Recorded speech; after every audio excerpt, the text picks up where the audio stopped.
Hello, नमस्कार और आदाब सभी दोस्तों को आपके अपने दोस्त और गाइड इरफान की तरफ से आपके अपने चैनल एस्ट्रो एश्योरेंस से।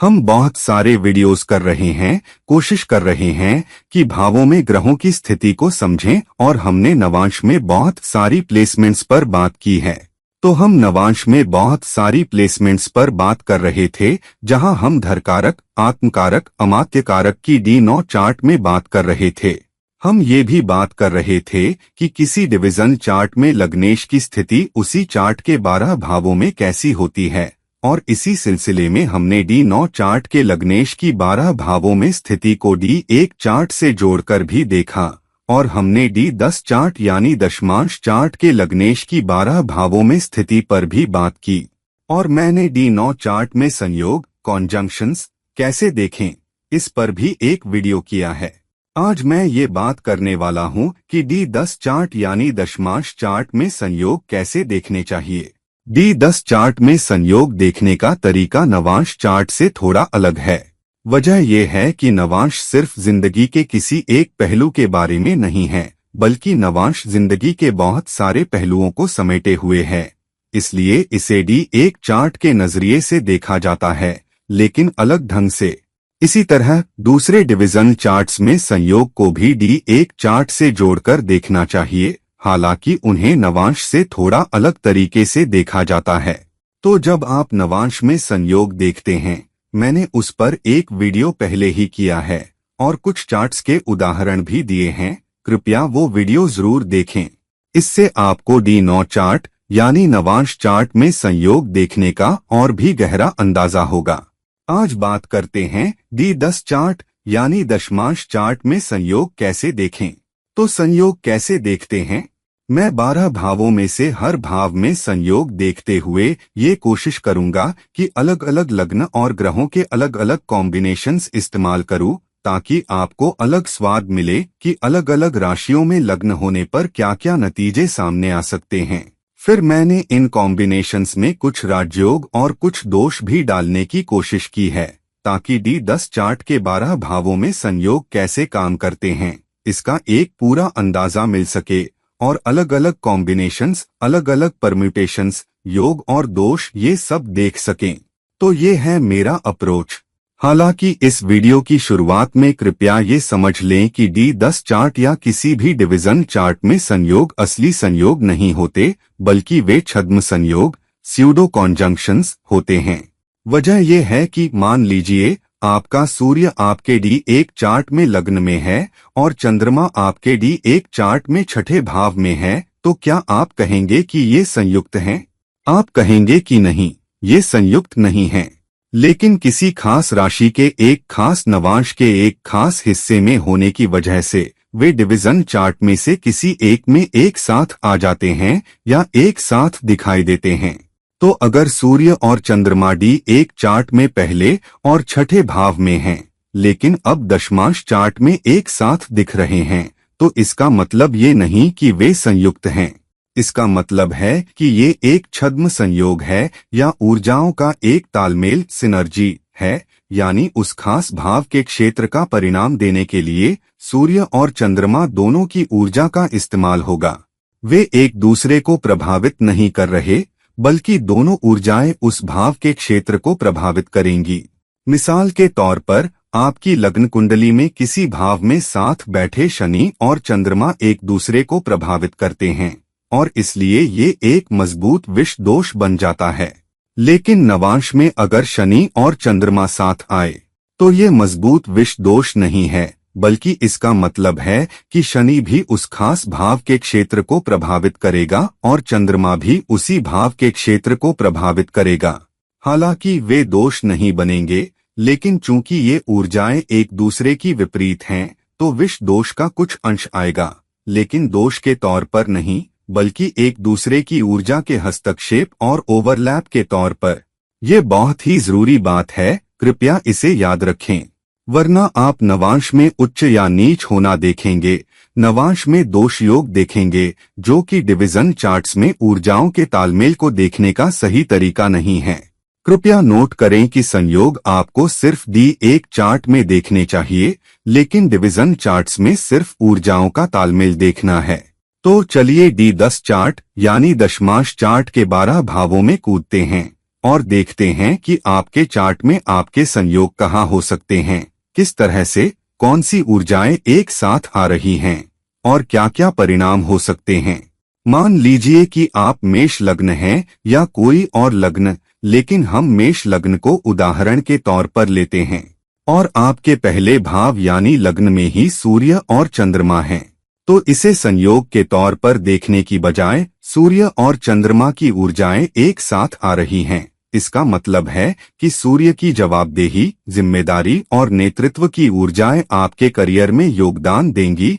आपके करियर को बेहतर बनाएंगी, आपके करियर में अच्छा करने में मदद करेंगी। तो अगर सूर्य पहले भाव में किसी मैत्री राशि या उच्च राशि में है, उच्च तो नहीं हुआ लेकिन उच्च राशि में है, मान लीजिए मेष, तो इसका मतलब है कि आप अपनी जवाबदेही, जिम्मेदारी और नेतृत्व के जरिए अपने परिणामों को उच्च कर सकते हैं या अपने करियर को उच्च कर सकते हैं या इन ऊर्जाओं का इस्तेमाल करके करियर में बहुत अच्छा कर सकते हैं। और अब अगर चंद्रमा भी सूर्य के साथ पहले भाव में है, तो इसका मतलब है कि आप अपने करियर का एहसान करेंगे, अपनी प्रतिष्ठा का एहसान करेंगे, ज्यादा नाम और शोहरत पाएंगे और करियर में अच्छा करेंगे अगर आप दूसरों का ख्याल रखेंगे, दूसरों को पोषित करेंगे। और एक अच्छा लीडर हमेशा अपने अधीनस्थों, अपने सहकर्मियों को पोषित करता है। तो लग्न में सूर्य और चंद्रमा की ऊर्जाएं एक साथ आने का मतलब है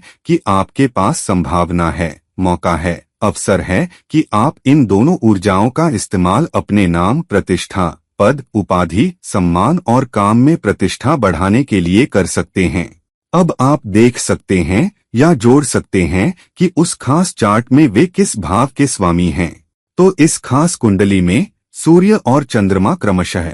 5वें और 4थे भाव के स्वामी हैं। तो अपने नेतृत्व के जरिए आप अपने करियर में आने वाली उथल पुथल को भी पार कर सकते हैं, क्योंकि सूर्य 5वें भाव का स्वामी है और 5वां भाव 10वें भाव से 8वां है। और आप बहुत सारी संपत्ति भी जमा कर सकते हैं, क्योंकि चंद्रमा 4थे भाव का स्वामी है और लग्न में स्थित है। तो इन ऊर्जाओं को एक साथ आते हुए देखें। अब हम पहले ही बात कर चुके हैं कि आपको इन ग्रहों की D1 चार्ट में स्थिति को भी कैसे जोड़ना चाहिए। आप देख सकते हैं कि वे कहाँ स्थित हैं। अब अगर संयोग दूसरे भाव में होता है, तो दूसरा भाव कमाई का भाव है। यह आपके सिद्धांतों, मूल्यों का भाव भी है। तो जो भी ऊर्जाएं एक साथ आ रही हैं, जैसा कि मैंने कहा, इसे संयोग के तौर पर देखने की बजाय आपको इसे ऊर्जा के तालमेल के तौर पर देखना चाहिए। तो इन दो ऊर्जाओं को एक साथ आने को इस नज़र से देखना चाहिए कि वे आपको बेहतर पारिश्रमिक देने, बेहतर रोजी रोटी देने,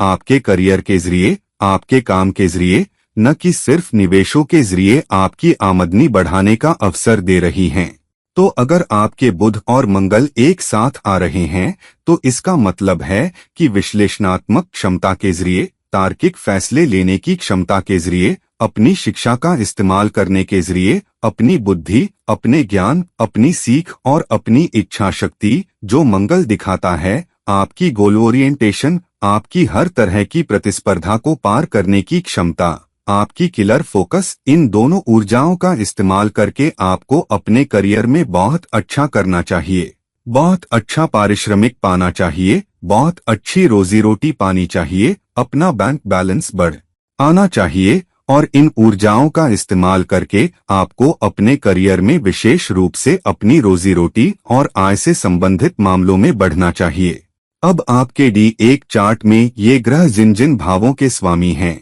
आपको वो स्वाद भी लाना चाहिए। तो मंगल वृषभ लग्न के लिए मूल त्रिकोण राशि मेष का स्वामी होने के कारण अगर वह दूसरे भाव में स्थित है, तो इसका मतलब है कि आपको विदेशी कंपनियों, बहुराष्ट्रीय कंपनियों, विदेशी एजेंसियों से जुड़ने और उनके साथ काम करने की अपनी क्षमता का इस्तेमाल करना चाहिए और उसके जरिए उच्च कमाई करनी चाहिए। और बुध अपनी मूल त्रिकोण राशि 5वें भाव के स्वामी होने के कारण अपनी बुद्धि का इस्तेमाल करने के साथ साथ अपनी रुचियों, अपने शौक और अपनी जोखिम उठाने की क्षमता का इस्तेमाल करके बेहतर परिणाम पाना चाहिए। इस तरह आपको संयोग या ग्रहों की ऊर्जाओं के तालमेल को देखना चाहिए। हालांकि आपको ये भी देखना चाहिए कि वे D1 चार्ट में किन भावों के स्वामी हैं और उन्हें तदनुसार जोड़ना चाहिए। अब अगर संयोग आपके D10 चार्ट में तीसरे भाव में होता है तो फिर से ये सच्चा संयोग नहीं है, ये एक साथ आने वाली ऊर्जाओं का तालमेल है। तो अगर आपके दो ग्रह एक साथ आते हैं तो वे एक दूसरे को प्रभावित नहीं कर रहे, वे एक दूसरे पर ओवरलैप नहीं कर रहे, लेकिन वे तीसरे भाव के क्षेत्र को प्रभावित कर रहे हैं। तो उदाहरण के लिए अगर गुरु और राहु एक साथ तीसरे भाव में स्थित हैं तो यह आपके D10 चार्ट या दशमांश में गुरु चंडाल दोष नहीं है। इसका मतलब है कि राहु भी तीसरे भाव के परिणामों को प्रभावित करेगा, गुरु भी तीसरे भाव के परिणामों को प्रभावित करेगा। तो यहाँ अपनी बुद्धि, उदारता से सोचने की क्षमता, अपनी सीख, अपनी शिक्षा का इस्तेमाल करके आपको उसे अपने काम में, अपने संवाद कौशल में, दूसरों को प्रभावित करने की अपनी क्षमता में इस्तेमाल करना चाहिए। और चूंकि राहु यहाँ स्थित है, इसका मतलब है कि आपको बॉक्स के बाहर सोचने, बहुत रचनात्मक ऊर्जा, बहुत नवोन्मेषी ऊर्जा, लेकिन बहुत ही असामान्य, असाधारण ऊर्जा, संवाद, सीखने, शिक्षा की का इस्तेमाल करके अपने काम में बहुत अच्छा करना चाहिए और अपनी बुद्धि और अपनी असामान्य क्षमता, सफलता, ब्रेक थ्रू वाले विचारों का इस्तेमाल करके दूसरों को प्रभावित करना चाहिए, अपने विचारों को बाजार में पेश करना चाहिए और अपने आप को एक खास तरीके से ब्रांड करना चाहिए। अब जिन जिन भावों के ये ग्रह D1 चार्ट में स्वामी हैं, वे भी अपना स्वाद लाएंगे। मिथुन लग्न के लिए गुरु की मूल त्रिकोण राशि धनु की ऊर्जाएं हैं, उसने 7वें भाव पर शासन किया, जिसका मतलब है कि दूसरों के साथ तालमेल के जरिए, दूसरों के साथ टीम वर्क के जरिए साझेदारी विकसित करने और दूसरों के साथ काम करने के लिए आपको अपनी सीख, उच्च शिक्षा, उच्चतर शिक्षा का इस्तेमाल करना चाहिए, तो वह जरूरी होगा। और राहु भी 9वें भाव का स्वामी है, क्योंकि वह शनि के साथ कुंभ का सहशासक है। तो हाँ, शिक्षा पर और अधिक जोर दिया गया है, क्योंकि यहाँ न केवल गुरु शामिल है बल्कि राहु भी 9वें भाव पर शासन करने के कारण शामिल है। तो इन ऊर्जाओं को ध्यान में रखें, संयोग के बजाय तालमेल में इन ऊर्जाओं का एक साथ आना, और यह भी देखें कि ये ग्रह D1 चार्ट में कैसे स्थित हैं और उसके अनुसार परिणामों और अभिव्यक्ति को जोड़े। अब अगर संयोग चौथे भाव में होता है, फिर से ये संयोग नहीं है, ये छद्म संयोग है, जिसका मतलब है कि ग्रह एक दूसरे को प्रभावित नहीं करते, वे सिर्फ उस भाव के क्षेत्रों को प्रभावित करते हैं। तो उदाहरण के लिए अगर दो ग्रह चौथे भाव में एक साथ स्थित हैं, यहाँ उदाहरण के तौर पर सूर्य और केतु को लेते हैं। सूर्य का चौथे भाव में जाना और केतु का चौथे भाव में जाना, इसका मतलब है कि वे प्रत्येक व्यक्तिगत रूप से चौथे भाव के क्षेत्रों को प्रभावित करेंगे, जिसका मतलब है कि आपके काम में जिम्मेदारी लेने की, अधिक जवाबदेही लेने की, अधिक नेतृत्व दिखाने की अपनी क्षमता के साथ आपको बहुत सारी संपत्ति बनानी चाहिए, पैसा जमा करने में सक्षम होना चाहिए। और क्योंकि सूर्य दूसरे भाव का भी स्वामी है, जिसका मतलब है कि बचत और कमाई का संबंध आपकी संपत्तियों से जुड़ रहा है, तो अपनी उच्च आय के जरिए, अपनी प्रतिष्ठा, अपने सिद्धांतों और मूल्यों के साथ उच्च पारिश्रमिक पाने की क्षमता के जरिए आपको बड़ी संपत्तियां बनानी चाहिए। और केतु मंगल के साथ वृश्चिक राशि 5वें भाव का सहशासक है, तो अगर केतु सूर्य के साथ चौथे भाव में चला गया है तो आपका केतु सूर्य को ग्रहण नहीं कर रहा है। हालांकि केतु ये भी कहता है कि 5वें भाव के तत्वों जो आपके शौक हैं, आपकी पसंद, आपकी इच्छाएं, आपको क्या करना पसंद है, आपको क्या करना अच्छा लगता है, और कुछ जोखिम लेने का इस्तेमाल करके आप अपने करियर में बेहतर कर सकते हैं, लेकिन अपने लिए नहीं बल्कि दूसरों के लिए करना होगा, क्योंकि केतु यहाँ शामिल है। आप वहाँ पहले ही जा चुके हैं, वह करें जो आपको पसंद है, कुछ जोखिम लें, कुछ बहुत नवोन्मेषी ऊर्जाएं दूसरों के लिए करने से आपको बहुत सारी संपत्तियां बनाने में मदद मिलेगी। अगर आप इसे अपने लिए करेंगे तो संपत्तियां समझौता हो जाएंगी। तो सूर्य और केतु का एक साथ आना व्यक्तिगत ऊर्जाएं दोनों ही संपत्तियों को अपने अपने तरीके से प्रभावित करेंगे ताकि आपको अच्छे परिणाम और अच्छी संपत्तियां मिलें। अगर वे दोनों D10 चार्ट में चौथे भाव में स्थित हैं, अब आपको ये देखना है कि वे D1 चार्ट में कैसे स्थित हैं और उन्हें तदनुसार जोड़ना है ताकि D10 चार्ट में उनके संयोग के रूप में उनकी अभिव्यक्ति स्पष्ट हो सके। अब अगर संयोग D10 चार्ट में पांचवें भाव में होता है तो इसका क्या मतलब है?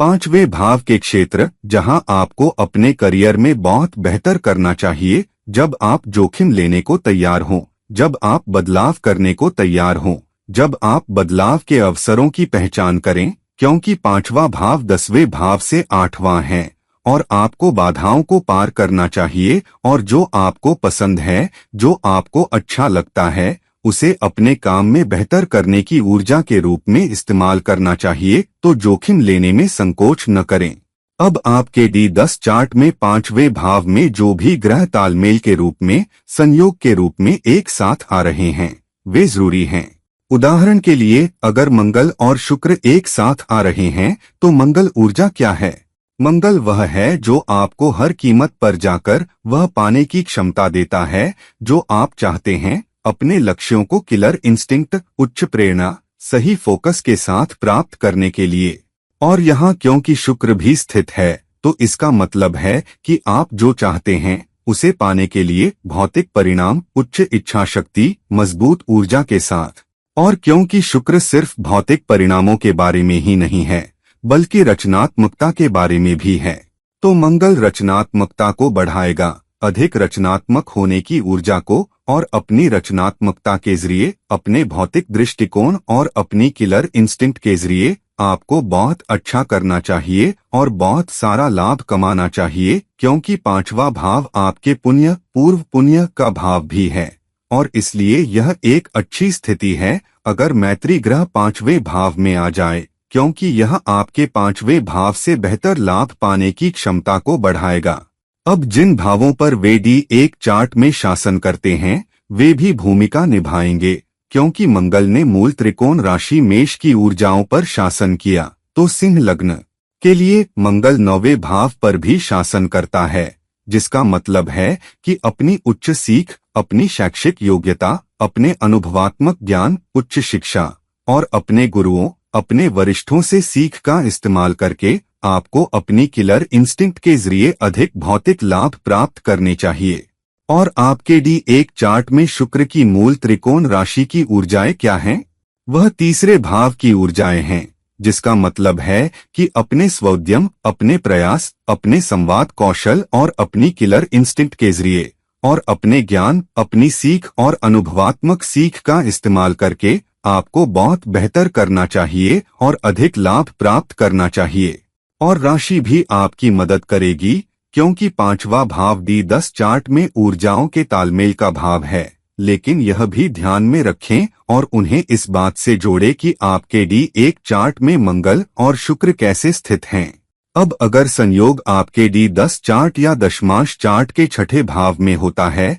तो इसका क्या मतलब है? इसका मतलब है कि ग्रह एक साथ आ रहे हैं, वे एक दूसरे पर ओवरलैप नहीं कर रहे, एक दूसरे को प्रभावित नहीं कर रहे, लेकिन वे उस भाव के क्षेत्रों को प्रभावित कर रहे हैं ताकि उस भाव के परिणाम दे सकें। खासकर अगर वे मैत्री ग्रह हैं तो यह मदद करता है और बेहतर परिणाम पाने में योगदान देता है। तो उदाहरण के लिए अगर गुरु और चंद्रमा आपके D10 चार्ट के छठे भाव में एक साथ आते हैं तो इसका मतलब ये नहीं कि वे गजकेसरी योग बना रहे हैं। गजकेसरी योग या कोई भी योग या दोष D1 चार्ट में बनता है। D10 चार्ट में ये केवल ऊर्जाओं का तालमेल है, वे एक दूसरे को प्रभावित नहीं कर रहे या एक दूसरे की ताकत में इजाफा नहीं कर रहे, वे सिर्फ उस भाव के क्षेत्रों में इजाफा कर रहे हैं। तो अगर गुरु छठे भाव में जाता है तो इसका मतलब है कि यह आपकी टीम के सदस्यों से जुड़ने की क्षमता को बढ़ाता है,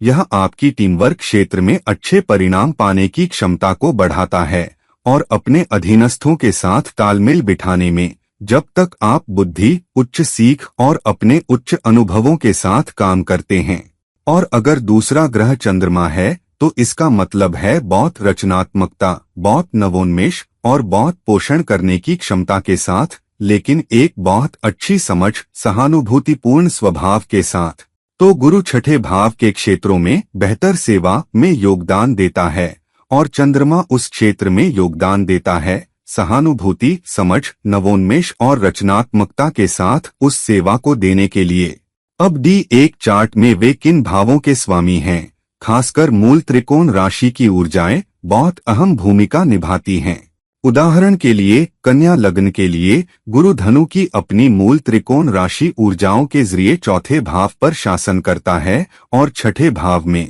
स्थित है, जिसका मतलब है कि आपको अपनी टीम के सदस्यों के साथ बहुत अच्छा काम करने की क्षमता के जरिए, खासकर अगर यह कुंभ राशि में है जैसा कि यह है, तो यह एक बहुत उदार मानसिकता और जनता तक पहुंचने, जनता की सेवा करने की क्षमता दिखाता है। और क्योंकि चंद्रमा भी यहाँ 11वें भाव जनता, इच्छाओं और आकांक्षाओं की पूर्ति का स्वामी है, तो इसका मतलब है कि जनता की मदद करके, क्योंकि यहाँ दोनों छठे भाव में लेकिन कुंभ राशि में स्थित हैं, चंद्रमा 11वें भाव का स्वामी है जिसमें कुंभ ऊर्जाएं भी हैं, जिसका मतलब है जनता तक पहुँचने की क्षमता और सेवा के जरिए, अनुभवात्मक सीख के जरिए, अपनी शिक्षा के जरिए, अपनी नवोन्मेषी, रचनात्मक और सहानुभूतिपूर्ण, समर्थनकारी, समझदार प्रकृति के जरिए आपको संपत्तियां बनानी चाहिए और अपने करियर में बहुत अच्छा होना चाहिए।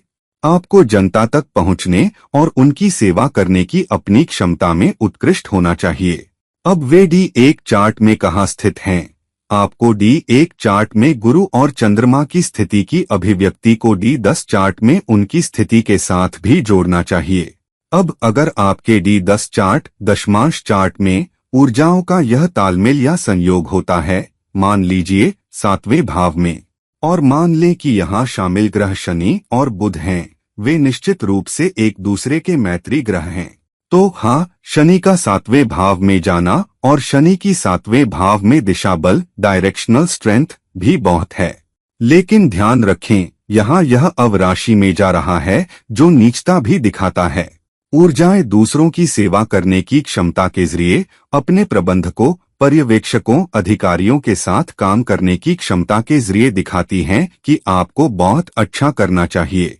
हालांकि लाभ कम हो सकते हैं क्योंकि शनि चौथे और 5वें दोनों भावों का स्वामी है और 7वें भाव में नीचता राशि में गया है। हालांकि यह नीच नहीं है, नीचता D1 चार्ट में होती है, डिवीजन चार्ट्स में नहीं, फिर भी यह नीचता नवांश में चला गया है, इसलिए इसने बहुत ऊर्जा खो दी है। तो अपनी सेवा के जरिए उच्च संपत्तियां बनाने की आपकी क्षमता उतनी महान नहीं हो सकती जितनी कि शनि किसी मैत्री राशि या उच्च राशि में होता। हालांकि फिर भी अगर आप सेवा करने को तैयार हैं तो आपको अधिक करना चाहिए। हालांकि आपको अधिक मेहनत करनी पड़ सकती है। हो सकता है कि आपको अपने टीम प्रयास पर अधिक मेहनत करने की जरूरत हो, रिश्ते बनाने, तालमेल बनाने, थोड़ा समझौता करने की क्षमता पर। हालांकि आपको मेहनत करनी है। अगर आप ऐसा करने में सक्षम हैं तो आप संपत्तियां भी बना सकते हैं, क्योंकि शनि तुला लग्न जातक के लिए एक बहुत मजबूत योग कारक है, खासकर चौथे और 5वें दोनों भावों, एक केंद्र और एक त्रिकोण भाव का स्वामी होने के कारण। फिर भी अच्छे परिणाम आपके पास आएंगे, लेकिन आपको अच्छे परिणाम पाने के लिए दोगुना प्रयास करना होगा। लेकिन शनि यहाँ अभी भी बहुत ऊर्जा बनाए हुए है क्योंकि उसमें दिशा बल है। अगर दूसरा ग्रह बुध है तो इसका मतलब है कि अपने तालमेल के जरिए कड़ी मेहनत करना, सेवा करने में सक्षम होना, रिश्ते बनाना, लेकिन एक बहुत तार्किक मानसिकता के साथ, एक बहुत व्यावहारिक मानसिकता के साथ, एक बौद्धिक क्षमता के साथ और सीख और शिक्षा का इस्तेमाल करना जिसे बुध दर्शाता है, और अपनी विश्लेषणात्मक क्षमता और अपनी टीम वर्क, अपने काम, अपने प्रोजेक्ट, जिस प्रोजेक्ट पर आप काम कर रहे हैं, का सही विश्लेषण करने की क्षमता के जरिए आपको बहुत अच्छा करना चाहिए और विदेशी धरती से जुड़ना चाहिए, क्योंकि आपका बुध भी गो की अपनी मूल त्रिकोण राशि ऊर्जाओं के जरिए 12वें भाव पर शासन करता है। तो शनि और बुध का एक साथ आना उच्च समर्पण, व्यावहारिकता, तर्क, दूसरों की सेवा करने की क्षमता, दोगुने काम, कड़ी मेहनत के साथ रिश्ते बनाने की क्षमता। आपको अच्छे रिश्ते, अच्छा तालमेल बनाना चाहिए और विदेशी कंपनियों, विदेशी ग्राहकों, विदेशी धरती के साथ काम करते हुए संपत्तियां बनाने और सफलता प्राप्त करने में सक्षम होना चाहिए। अब शनि और बुध D1 चार्ट में किन भावों में स्थित हैं? आपको इस स्थिति को बेहतर ढंग से अभिव्यक्त करने के लिए भी जोड़ना चाहिए। अब अगर संयोग आपके D10 चार्ट आपके दशमांश चार्ट के 8वें भाव में जाता है तो इसका क्या मतलब है? इसका मतलब है कि 8वें भाव में जो भी ग्रह स्थित हैं, वे एक दूसरे को प्रभावित नहीं कर रहे, वे कोई दोष या योग नहीं बना रहे, लेकिन व्यक्तिगत रूप से वे अपना स्वयं का परिणाम, अपनी स्वयं की अभिव्यक्ति उस भाव के क्षेत्र में ला रहे हैं। उदाहरण के लिए, अगर मंगल 8वें भाव में स्थित है तो इसका मतलब है कि लड़ने, कड़ी मेहनत करने, हर तरह की बाधाओं जिन्हें 8वां भाव दर्शाता है को पार करने, हर तरह की चुनौतियों को पार करने और बहुत केंद्रित होने, गहराई में जाने और समझने की क्षमता कि क्या हो रहा है, एक सेनापति की तरह अपने आसपास क्या हो रहा है, यह समझने, बाधाओं को पार करने के लिए एक गहन विश्लेषण, एक गहन समझ की चुनौतियां क्या हैं, एक सर्जन की तरह जानकारी निकालने, उसके जरिए प्रतिस्पर्धा, बाधा, चुनौतियों को पार करने और फिर बहुत अच्छे परिणाम प्राप्त करने की क्षमता। दूसरी तरफ अगर चंद्रमा यहाँ स्थित है तो चंद्रमा 8वें भाव में अपनी बहुत ताकत खो देता है, क्योंकि 8वें भाव में वृश्चिक राशि ऊर्जाएं भी हैं, लेकिन क्योंकि यह चंद्रमा है तो इसका मतलब है कि आप फिर से बहुत फोकस करेंगे, अधिक स्पष्ट समझ के जरिए, गहन अभिव्यक्ति के जरिए, सेवा करने, पोषित करने, समर्थन करने के लिए और बहुत सहानुभूतिपूर्ण तरीके से कि यह बड़ी जनता की सेवा कैसे करता है, कैसे जुड़ता है, दूसरों का समर्थन और पोषण कैसे करता है। तो मंगल की स्पष्ट और तीक्ष्ण प्रवृत्ति और चंद्रमा की रचनात्मकता, समझ, सहानुभूतिपूर्ण प्रकृति के साथ आपको सभी बाधाओं, सभी चुनौतियों, सभी मुद्दों को पार करना चाहिए। हालांकि आपको बाधाओं को दूर रखने के लिए कड़ी मेहनत करनी होगी,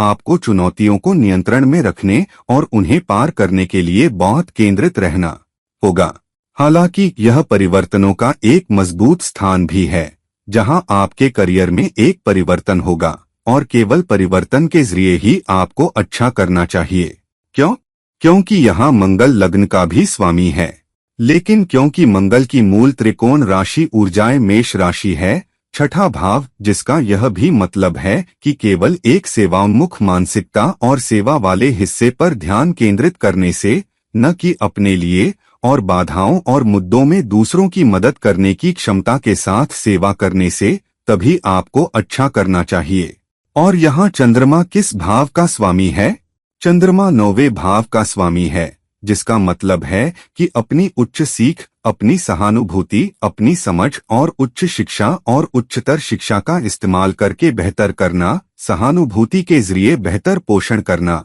ऐसी स्थिति में जहां आपको दूसरों का समर्थन करना है, आपको दूसरों की सेवा करनी है, एक किलर इंस्टिंक्ट के साथ सभी बाधाओं, सभी चुनौतियों को पार करने के लिए और उस ऊर्जा के तालमेल के जरिए आपको अच्छा करना चाहिए। लेकिन करियर अभी भी परिवर्तन से गुजरेगा, यह करियर अभी भी उतार चढ़ाव, उथल पुथल से गुजर सकता है, इससे पहले कि अंततः आपको वह सफलता मिले जिसके आप हकदार हैं और आपको चाहिए। हालांकि यह भी देखें कि D1 चार्ट में चंद्रमा और मंगल की स्थिति 8वें भाव में उनकी स्थिति से कैसे जुड़ती है, ताकि इस स्थिति को बेहतर ढंग से अभिव्यक्त किया जा सके। अब अगर संयोग D10 चार्ट दशमांश चार्ट के 9वें भाव में होता है तो इसका क्या मतलब है? इसका मतलब है कि ग्रह एक साथ आ रहे हैं, एक दूसरे को प्रभावित नहीं कर रहे, लेकिन उस भाव के क्षेत्र को प्रभावित कर रहे हैं। तो ग्रह उस भाव के क्षेत्रों को बेहतर ढंग से अभिव्यक्त करने के लिए ऊर्जाओं के तालमेल या एक साथ आने वाली ऊर्जाओं का उपयोग कर रहे हैं। तो आपके D1 चार्ट में 9वां भाव का क्षेत्र क्या अभिव्यक्त कर रहा है? यह अभिव्यक्त कर रहा है कि आपको अपनी शिक्षा, उच्च सीख का उपयोग कैसे करना चाहिए, अपने करियर की बेहतर सेवा करने के लिए, अपने करियर में बेहतर करने के लिए, अपनी सीख, अपनी उच्च सीख, अपने अनुभवात्मक ज्ञान एक निश्चित स्थिति से गुजरने और उच्च अनुभव प्राप्त करने का उपयोग करने के लिए, और उसका उपयोग अपने करियर में बेहतर करने के लिए और उच्च योग्यता का उपयोग करने के लिए। जितना अधिक आप सीखेंगे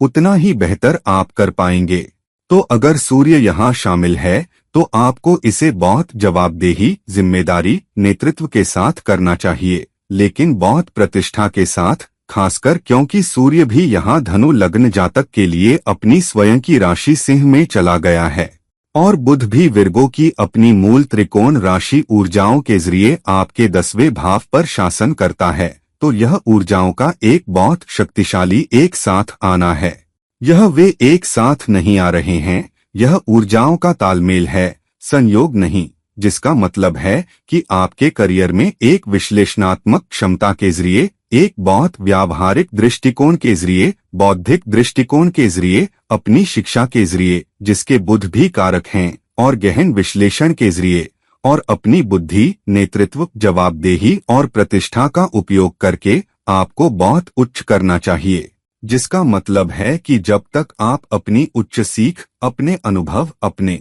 वरिष्ठों का मार्गदर्शन, उन लोगों का मार्गदर्शन जो गुरु हो सकते हैं, काम में लगा सकते हैं, तभी आप अपने करियर में, अपने काम में बहुत बेहतर कर पाएंगे। और जब तक आपके जीवन में, आपके करियर में एक सीखने का दृष्टिकोण है, आप बहुत अच्छा करते रहेंगे। अब देखें कि सूर्य और बुध डी एक चार्ट में किन भावों में स्थित हैं, और फिर इस स्थिति को जोड़कर और अभिव्यक्त करने में सक्षम हो। अब अगर संयोग आपके D10 चार्ट, आपके दशमांश चार्ट के 10वें भाव में होता है, तो इसका क्या मतलब है? इसका मतलब है कि 10वें भाव में स्थित ग्रहों की दोनों ऊर्जाओं का उपयोग करने की अपनी क्षमता के जरिए आपको बहुत अच्छा करना चाहिए, अधिक संसाधन जुटाने, अपने करियर में बढ़ने, अपने पर्यवेक्षकों, अधिकारियों के साथ बेहतर संबंध स्थापित करने में सक्षम होना चाहिए, और आपको नाम, शोहरत, प्रशंसा और खासकर उच्च विकास, पद और अपने संगठन में एक शक्तिशाली भूमिका प्राप्त करनी चाहिए।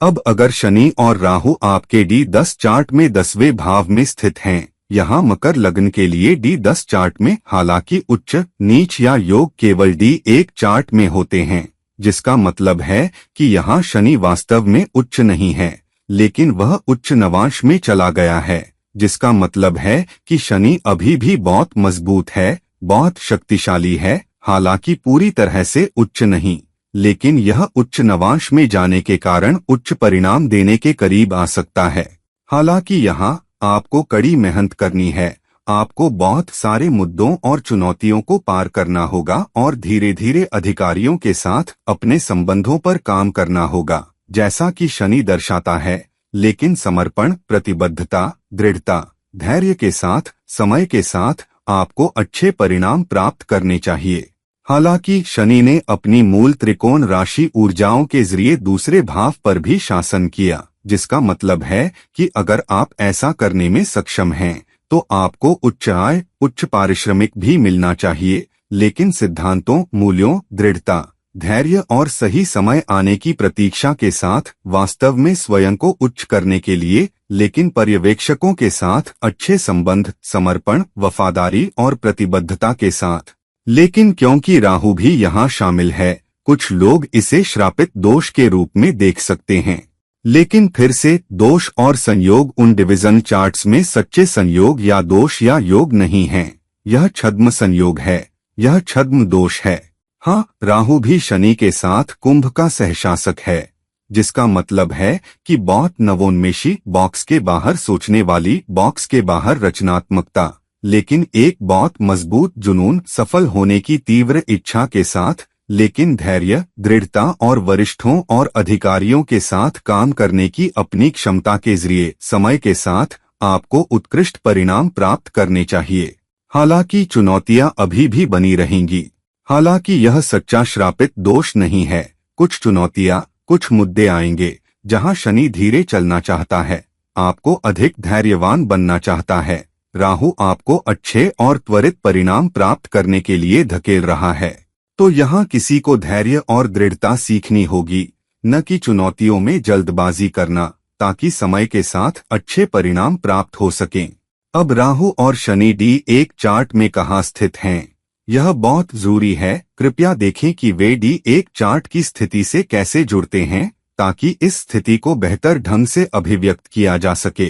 अब अगर ग्रह या संयोग आपके D10 चार्ट या दशमांश चार्ट के 11वें भाव में होता है तो इसका क्या मतलब है? इसका मतलब है कि ग्रहों की ऊर्जाएं तालमेल बना रही हैं, एक साथ आकर आपको बेहतर इच्छाएं और आकांक्षाएं पूरी होने, कॉरपोरेट दुनिया में बेहतर लाभ, सामाजिक वातावरण में बेहतर लाभ, बेहतर संबंध, बेहतर नाम, शोहरत, प्रशंसा, जनता तक पहुंच, जनता में सफलता देने के लिए। अब अगर चंद्रमा और केतु एक साथ 11वें भाव में स्थित हैं, तो चंद्रमा क्या है? यह आपकी रचनात्मकता है, आपकी सहानुभूति है, आपकी समझ है, एक बहुत पोषण देने वाले, एक बहुत समर्थन देने वाले, पोषित करने वाले वातावरण में नवोन्मेष करने की आपकी क्षमता है। लेकिन क्योंकि केतु भी यहाँ स्थित है तो इसका मतलब है कि आपकी समझ, आपकी सहानुभूति सामाजिक कारणों के लिए होनी चाहिए, न कि स्वयं के लाभ के लिए, क्योंकि केतु जहाँ भी खेलता है वह दूसरों के लिए अधिक होता है। आप वहाँ पहले ही जा चुके हैं और वह कर चुके हैं, जिसका मतलब है कि आपका पोषण करना, दूसरों की मदद, समर्थन करने की आपकी क्षमता दूसरों के लिए होनी चाहिए। यह खासकर इसलिए महत्वपूर्ण हो जाता है क्योंकि आपके D10 चार्ट में कुंभ लग्न के लिए तो नवोन्मेष, सहानुभूति, समझ के साथ सेवा करना, दूसरों का पोषण करना, बड़ी जनता की सेवा करना, जनता या सामाजिक कारण के लिए, न कि स्वयं के लिए। यह भी महत्वपूर्ण है क्योंकि कुंभ जातक के लिए वृश्चिक राशि, जो आपका 10वां भाव है, केतु द्वारा मंगल के साथ सहशासित है। तो क्योंकि केतु 10वें भाव पर शासन करने के कारण 11वें भाव में चला गया है, तो यह एक कारण के लिए है, एक बड़े सामाजिक कारण के लिए, न कि स्वयं के लिए। और उस सहानुभूति, समझ, सेवाउन्मुख मानसिकता के जरिए उत्कृष्ट होने और बड़ी जनता पर छाप छोड़ने, अपने नवोन्मेष, रचनात्मकता में योगदान करने, लेकिन समर्थन, पोषण के जरिए सेवा करने की अपनी क्षमता के लिए। अब आपके D1 चार्ट में चंद्रमा और केतु कहाँ स्थित हैं? उन्हें D10 चार्ट में उनकी स्थिति से भी जोड़े ताकि इस स्थिति को बेहतर ढंग से अभिव्यक्त किया जा सके। अब अगर संयोग आपके D10 चार्ट के 12वें भाव में एक साथ आता है, फिर से दोहराने के लिए, डिवीजन चार्ट्स में संयोग सच्चा संयोग नहीं है, यह छद्म संयोग है या ऊर्जाओं का तालमेल है। तो जो भी ग्रह 12वें भाव में एक साथ आते हैं, यह आपकी मदद करने के लिए है, दूसरों के लिए अधिक करने में सक्षम होने के लिए और अपने पीछे एक मजबूत विरासत छोड़ने के लिए, क्योंकि 12वां भाव त्याग और आपके प्रयासों की बर्बादी, आपके खर्चों की बर्बादी का भाव भी है। तो यहाँ यह कह रहा है कि आपको बहुत सावधान रहने की जरूरत है। आपको अपने प्रयासों को बिना फल वाले कार्यों, बिना फल वाले प्रोजेक्ट्स, बिना फल वाली टीमों में बर्बाद नहीं करना चाहिए। तो वास्तव में सावधान रहें कि आप अपनी ऊर्जा, अपने प्रयास का उपयोग कैसे करते हैं और अपनी ऊर्जा बर्बाद न करें। इसे बेहतर करने के लिए अपने दिमाग का उपयोग करें। और अब क्योंकि गुरु और शुक्र दोनों यहाँ शामिल हैं, गुरु की बुद्धि, उदारता, आपकी सीख, आपकी शिक्षा का उपयोग करके चुनौतियों को पार करने और अपनी ऊर्जा का अधिक कुशल, विवेकपूर्ण तरीके से उपयोग करने के लिए और अपने अनुभवात्मक ज्ञान के साथ भी, खासकर यहाँ क्योंकि गुरु न केवल लग्न पर शासन करता है बल्कि आपके 10वें भाव पर भी, तो अधिक कुशल होने और समझदारी से काम करने के जरिए, न कि अपने प्रयास, अपने खर्च या अपने करियर के जरिए जो संसाधन आप इकट्ठा करते हैं, उन्हें बर्बाद करने के जरिए आपका करियर बेहतर अभिव्यक्त होगा। दूसरी तरफ क्योंकि शुक्र भी यहाँ शामिल है, जिसका यह भी मतलब है कि आप अपने क्षेत्र में एक मजबूत गुरु, एक मजबूत विशेषज्ञ हो सकते हैं, बहुत रचनात्मकता, बहुत नवोन्मेष के जरिए, और उसके जरिए आप बहुत भौतिक सफलता भी प्राप्त कर सकते हैं, खासकर विदेशी धरती से, विदेशी कंपनियों से, विदेशी ग्राहकों से जुड़कर।